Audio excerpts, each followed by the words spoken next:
Hey everybody, this is Rydo and we're looking at all the new cards from Knights of the Frozen Throne. So to see them, you come over here on Collection, click Crafting to go into crafting mode, and then you can click on Frozen Throne right there. Last time we looked at the Priest cards, and I guess that was the halfway point. So now we go to the Rogue cards.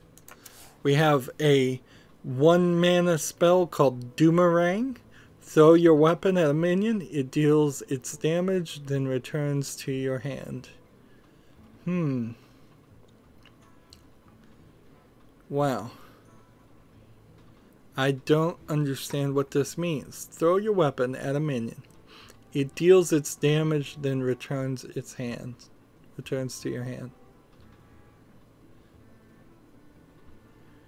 So, does that mean you throw it at an enemy minion that, say, has, let's just say, 5 attack? Does it do 5 attack to itself? Or does it do 5 attack to the enemy hero? Or does it do 5 attack to its own hero? This is not phrased quite like how I'd like it to be phrased. So I want to see this one actually in action, because I don't even know if that's worth it.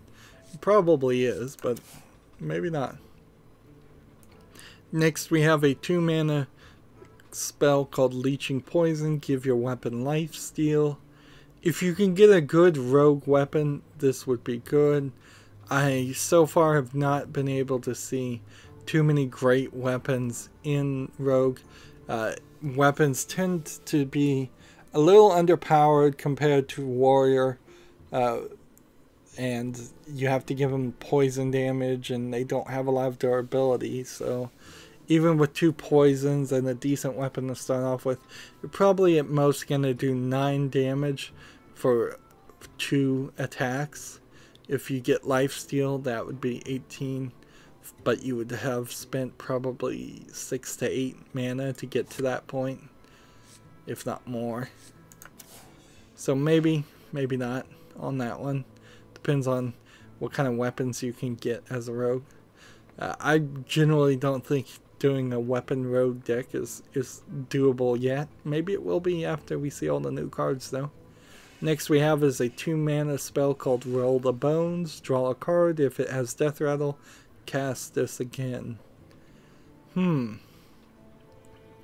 Here's an interesting card, because this could have you draw many cards. In fact, if you have only Death Rattle cards in your deck, it could have you draw all of your cards, which wouldn't be a great thing. It would just destroy all of your Death Rattle things. But then there also is a creature that summons all the destroyed Death Rattle things, but that would still be pretty crazy. It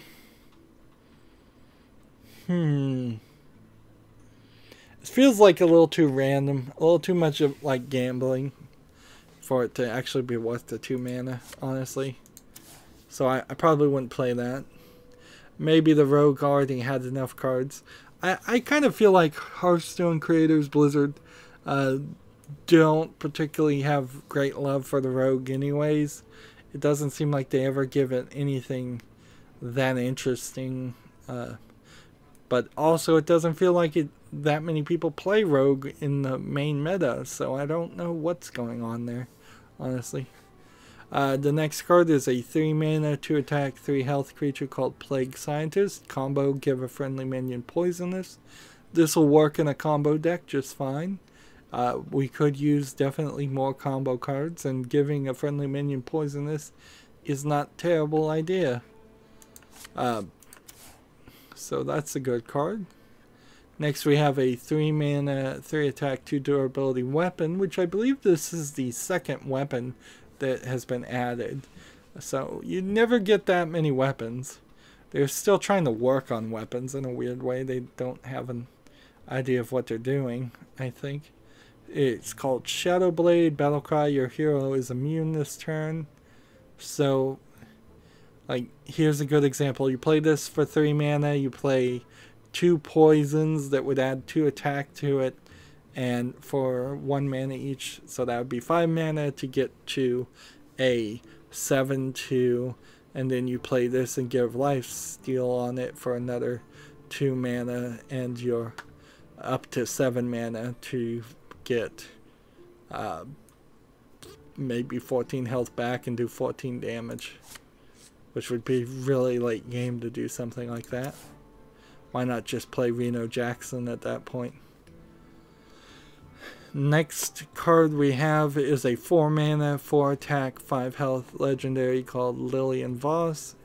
Battlecry, replace spells in your hand with random spells from your opponent's class. I still don't like the idea of stealing cards or getting random cards based on your opponent's class. The only time I've seen a strategy like this that I've even thought was kind of funny to play is the Renounce Darkness spell of the Warlock, because then it replaces all of your Warlock cards with something that is cheaper, and by it being cheaper, it makes it slightly more advantageous. This on itself I don't think I would play. I think they may not have a ton of new ideas to do on legendary cards, and in fact they may just be scraping the bottom of the barrel until they introduce some new concepts. Probably why we have hero replacement cards in this game instead of just more legendaries, in fact. Next card we have is a 4 mana, 5 attack, 3 health creature called the Runeforge Haunter. During your turn, your weapon doesn't lose durability.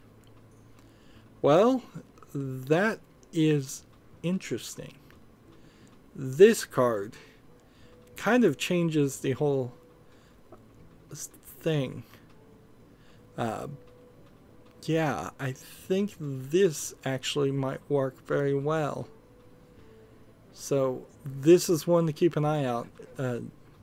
In general, any weapon you have with this on the field becomes very, very good. Even if it's just the default one attack, 3 durability. It saves you a lot of mana to continuously resummon that weapon. So that's a keeper. Next we have a 5 mana, 5 attack, 5 health creature called the Bone Baron. Death Rattle, add 2 1/1 skeletons to your hand. So, is that worth it? This is probably a fine card.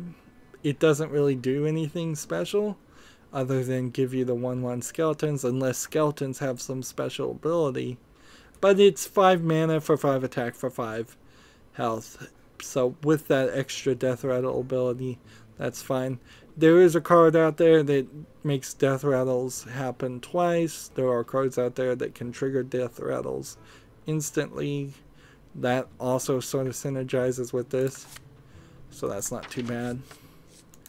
Next we have a 6 mana, 5 attack, 5 health creature called the Spectral Villager. Combo, deal damage equal to the number of other cards you've played this turn.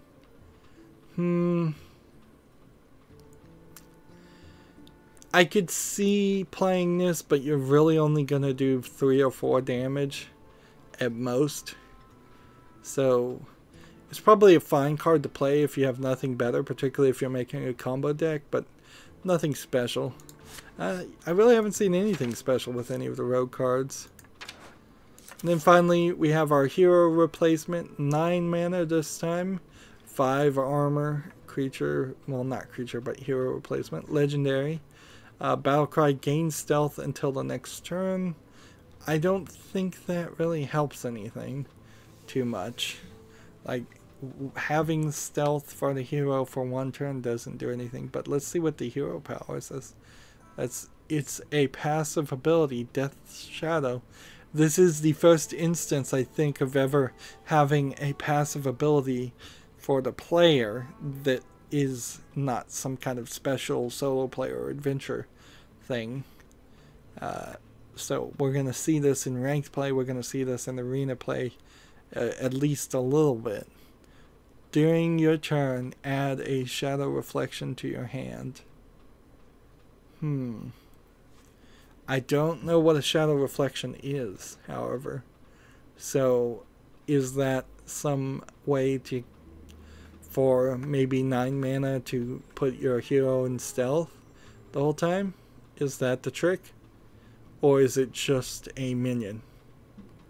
One would be very interesting if your whole strategy is to continuously put your hero in stealth. That would be very, very difficult to beat.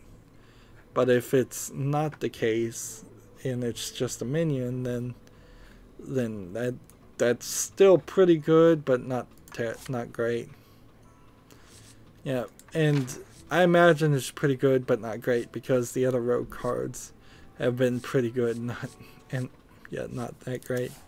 There's no new keyword that I see. There's no really amazingly new strategy. Doomerang is the most interesting card, I would say, because that's something I just don't understand how that's gonna play.